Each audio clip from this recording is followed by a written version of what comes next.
Hello, class 6. Good morning. I am Malik sir. I am going to start a new lesson, motion and measurement of distances. Right? तो मैं ये lesson number 11 आपको start कर रहा हूँ, motion measurement of distances. ठीक है. तो पीछे जो चैप्टर मैंने पढ़ाया उसका क्वेश्चन आंसर मैं बना रहा हूँ, तो जैसे ही बनेगा फिर मैं आपको प्रोवाइड करूँगा. ठीक है. तब तक ये चैप्टर मैं स्टार्ट कर रहा हूँ, तो जस्ट लर्न. आपके एग्जाम चल रहा है, उसकी भी तैयारी करिए और ये भी है ना. ठीक है. देखिए इसमें है क्या, आपका स्कूल रीओपन हो रहा है समर वेकेशन के बाद. टीचर आपसे आस्क करते हैं कि आप समर वेकेशन आपने कैसे स्पेंड किया. तो कुछ बच्चे कहते हैं कि वो अपने ग्रैंड पेरेंट्स को हैदराबाद मिलने गए, है ना. तो टीचर ने पूछा कैसे गए भाई, तो उन्होंने कहा एरोप्लेन से गए. राहुल ने कहा मनाली गया हिल स्टेशन. तो कैसे गया, तो अपने कार से गया. Nikita told that she travel with her parents by train to Lucknow. Nikita Lucknow गई अपने पेरेंट्स के साथ ट्रेन के द्वारा अपने वेकेशन को स्पेंड करने के लिए. ठीक है. तो आप देख लें, रिया डिड नॉट गो एनीवेयर. रिया कहीं नहीं गई. She spent her entire vacation collecting information about ancient India.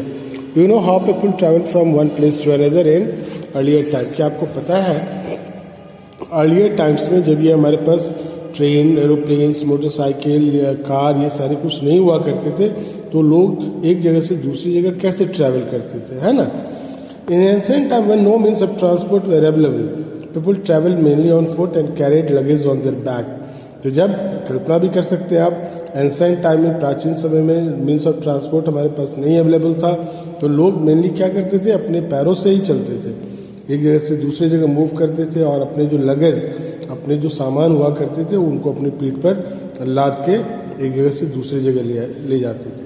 बाद में जब उन्होंने एनिमल को डोमेस्टिकेट करना शुरू किया, पालतू बनाना शुरू किया, तो human beings use elephant for transportation, है ना. एलिफेंट को carrying goods from one place to another, horses को, है ना. इन सब जानवरों को उन्होंने डोमेस्टिकेट किया और अपने सामानों को यहाँ से वहाँ ले जाने में उसका यूज करते थे.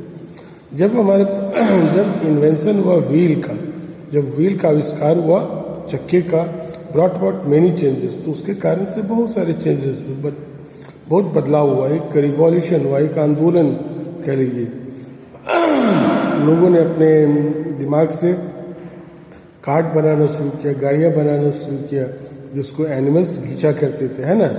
Pulled by animals were use to travel from one place to another, और जिसका यूज एक जगह से दूसरी जगह ट्रैवल करने में करते थे, अपने लगेज को ढोने में करते थे. The wheel is now the basis of all our vehicles. और आज के डेट में ये व्हील जो है, हमारे जितने भी व्हीकल्स हैं सबका ये बेसिस है, आधार है. बिना व्हील्स का कोई गाड़ी है नहीं है. चाहे बाइसिकल हो, स्कूटर्स हो, कार्स हो, मोटर बाइक्स हो, ट्रेन हो, इवन के एरोप्लेन में भी लगे होते हैं जब जमीन पर वो होता है. The invention of steam engine introduce a new source of power. जब स्टीम इंजन का आविष्कार हुआ, उसके कारण से एक नए शक्ति का उदय हुआ. It led to the development of trains and automobiles. Steam engine के आने से क्या हुआ, ट्रेन्स और ऑटोमोबाइल्स का डेवलपमेंट हुआ, विकास हुआ. Motor ships were used as means of transport on water. Motor ship का शिप जिसमें मोटर लगे हुए थे, जो स्टीम से चलता था, उसका यूज होना शुरू हुआ वाटर में. वाटर जो शिप हुआ करते थे. तो these invents greatly reduce the time to travel.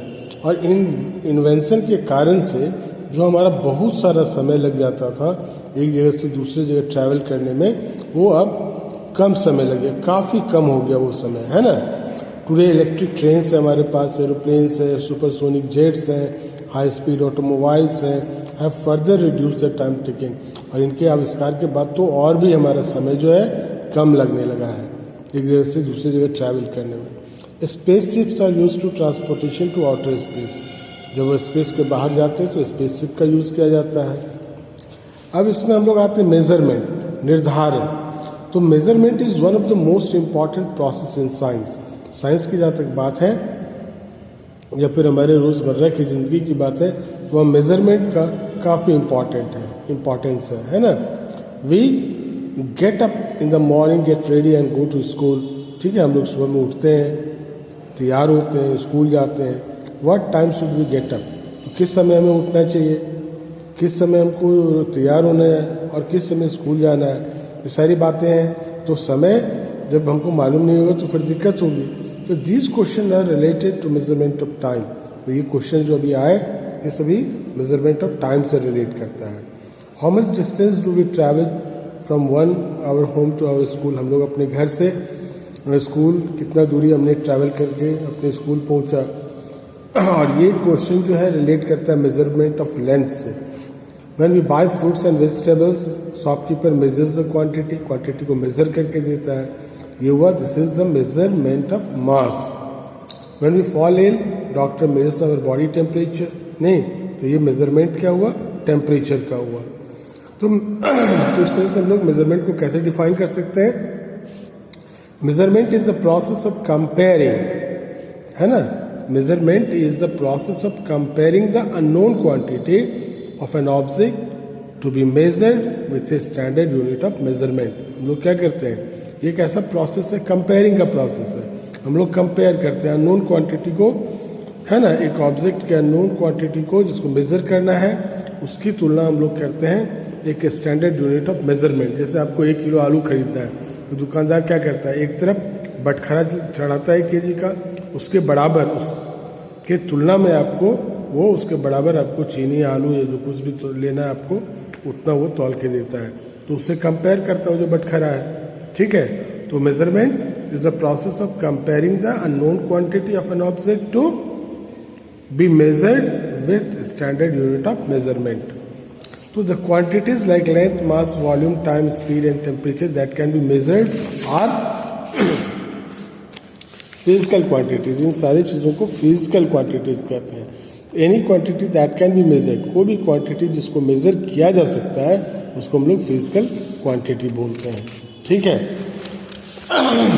तो standard unit of measurement देखिए, in earlier times people used different parts of their body to measure length. Length को मेजर करने के लिए अपने बॉडी के डिफरेंट पार्ट्स का यूज किया करते थे।